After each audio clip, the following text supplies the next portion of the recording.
네, 이번에는 암호화폐 이슈들에 대해서 좀 더 디테일하게 분석해보는 시간 가져보도록 하겠습니다. 아시아경제TV 한치호 논설위원 나와 계십니다. 네, 위원님 안녕하세요. 네, 안녕하십니까. 네, 오늘도 흥미로운 소식들이 들어와 있습니다. 자, 오늘 먼저 일본 소식부터 좀 그렇죠. 살펴보도록 하겠습니다.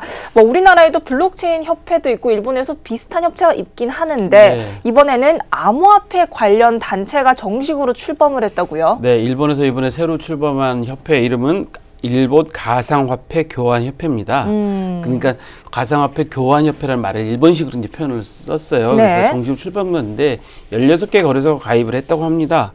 현재 3월 말로 일본에서는 암호화폐 계좌 수가 약 한 350만 개 되고요.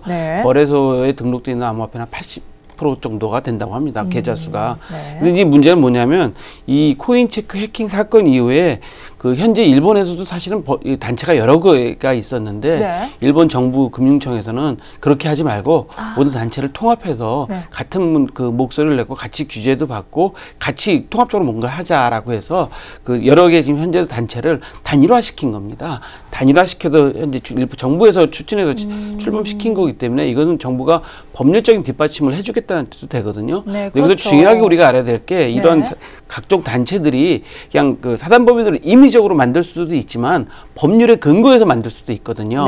예를 들어서 은행연합회 이런 거는 은행법에 다 기록이 돼 있습니다. 협회를 만들도록. 그래서 일본도 마찬가지로 이런 가상화폐 교환협회를 법에다 넣어서 출발을 시키는 첫 단계라고 이제 우리가 바라보면 일본은 법률적으로 확실하게 뒷받침해 주겠다는 게 이제 시작되는 거기 때문에 우리들 그 거래소 협회에 계신 분들도 좀 눈여겨봐야 될 것 같습니다. 네, 아무래도 이렇게 법률적인 뒷받침이 되면은 단체 입장에서도 훨씬 한 목소리를 내기가 좀 수월해질 것 같다라는 생각이 드는데 방금 말씀하셨던 이 코인체크 해킹 사건 이후에 이제 이런 움직임이 나타났다라고 말씀을 하셨는데 근데 코인체크를 인수한 또 모넥스의 최고 경영자가 또 새로이 입장을 밝힌 게 있어요. 일본 거래소들도 은행처럼 엄격한 규제가 적용이 돼야 된다라는 입장을 밝혔는데 우리나라 입장과 비교를 해봤을 때 어떻게 비교가 될 수 있을까요? 우리나라 거래소에서는 너무 규제가 강하다, 너무 보안 능력이 높다 이런 얘기들을 일각에서 말씀하고 계신데요.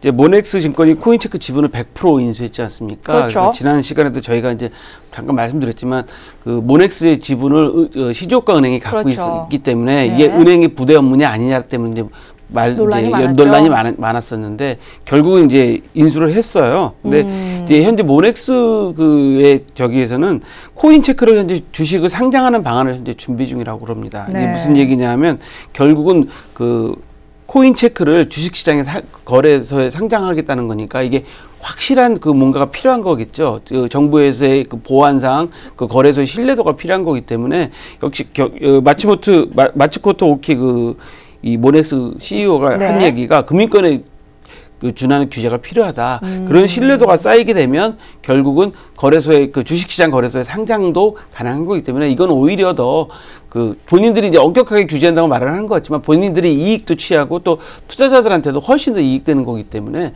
아마 이런 규제에 대해서는 규제 그 강화하는 거 특히 금융권 수준의 규제 강화하는 거에 대해서는 아마 우리나라의 거래소에서도 별 이견을 둬서는 안 된다고 생각하는데 이거는 결국 신뢰도의 싸움이고 결국 거래소가 주식시장에 상장되는 문제이니까 투자자들이나 뭐 현재 관련자들한테 다 좋은 소식입니다. 네, 아무래도 장기적으로 봤을 때는 투자자 입장이나 거래소 입장에서나 이런 금융권에 준하는 규제는 좀 장기적으로는 좋은 일이 아닐까 하는 생각이 듭니다. 자, 최근에 이 미국의 세금 납부일 마감일이 겹치면서 또 암호화폐 시세가 현재 또 상승세를 보이고 있죠.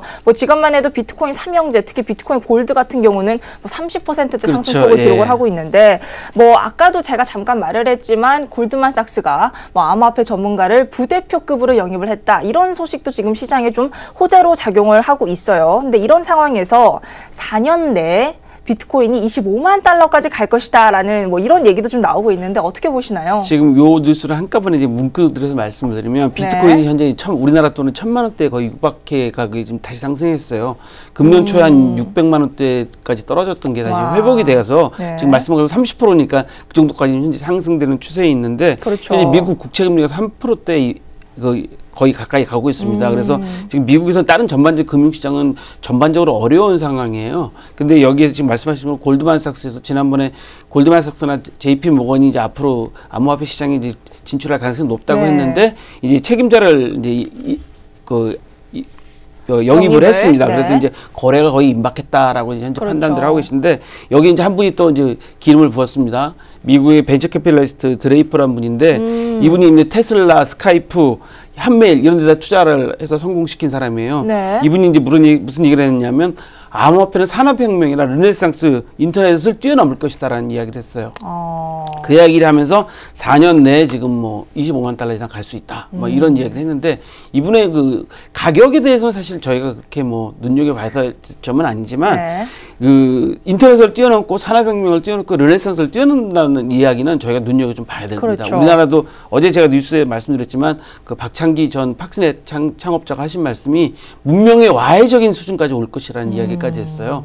결국 그런 얘기는 뭐냐면 앞으로 4, 5년 내에 암호화폐, 블록체인 기술이 우리나라뿐만 아니라 전 세계적으로 어떠한 커다란 변화를 일으킬 거는 확실하다. 네. 그 속에서 이제 암호화폐가 어떻게 변화될 것이냐는데 이분은 약 가격이 한 비트코인이 그렇죠. 한 25만 달러까지 예상된다고 예상을 한 거기 때문에 요거는 사실은 좀 저희가 그 의심스럽게 좀 쳐다봐야 될 점이긴 하지만 아무튼 간에 뭔가 대단한 변화는 지금 현재 다들 예측하고 있다 이렇게 생각하시면 될 것 같습니다. 알겠습니다. 뭐 그런가 하면 또 반면 이란에서는 암호화폐 거래 금지 조치가 있었다고 하는데 사실 또 아이러니하게도 정부에서는 암호화폐 발행을 또 추진을 하고 있어요. 이게 어떻게 된 일이죠? 우리나라 정치권에서 많이 쓰는 말이죠. 내노란불. 근데 이란은 현재 그 일반 개인이나 기업은 암호화폐 거래를 금지시키고 중앙은행에서는 발행하겠다고 하는 걸 지금 하고 있어요. 네. 왜냐하면 이제 이란이 현재 경제 제재를 받고 유엔의 경제 제재를 받고 있기 때문에 자금이 없거든요. 그래서 이제 그런 부분 때문에 하고 있는 건데 이러다 보니까 이제 싱가포르나 홍콩으로 암호화폐 발행의 성지로 이제 각광을 받고 있다고 하는데 우리나라나 중국이나 나머지 국가들에 있는 업체들이 싱가포르, 홍콩, 스위스들로 이제 암호화폐 ICO를 하러 현재 진출하고 있는 상황입니다. 그렇죠. 네, 알겠습니다. 뭐 이렇게 해서 오늘도 국내외 여러 가지 이슈들에 대해서 한치호 논설위원과 함께 얘기 나눠봤습니다.